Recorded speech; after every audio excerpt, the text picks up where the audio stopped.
Dako kayo mig na save sa transportation sa among trip sa Hong Kong tungod ani nga hotel. Kay nana sila free shuttle bus from airport, free shuttle bus to Disneyland, free shuttle bus to Tung Chung MRT station, and back and forth na niha. So if it's your first time in Hong Kong, and plano nimo bisitahon ang Disneyland, Giant Buddha sa Ngung Ping Village ug ang Macau, then perfect gyud ni nga hotel para ninyo.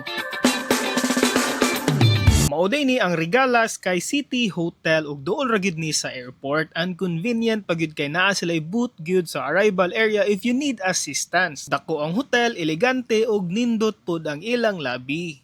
So guys, quick room tour lang ta diri no sa ilang garden view room. We have the king size bed, we have a flat screen TV, and we also have a little bit of working table here with a lot of sockets for you to charge your devices. And here in the side, we have the closet with the safety deposit box and coffee and tea. And we also have a little refrigerator. And guys, mo na ilang CR. As you can see, cute ka ilang CR. And of course, they have basic amenities like dental set. And diri nga side kay ang shower na naay shampoo, conditioner, and bath gel. And what's nice here is they provide water bottle in the room for you to refill water for free.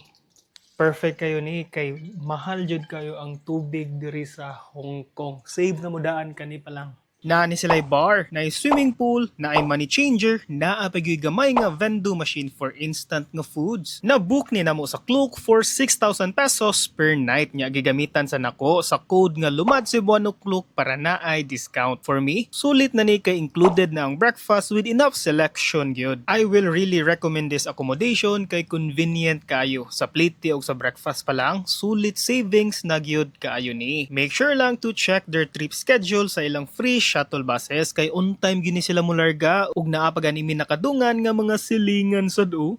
Unya save na niha for your next Hong Kong trip. Much recommended gid kini. Follow for more travel tips.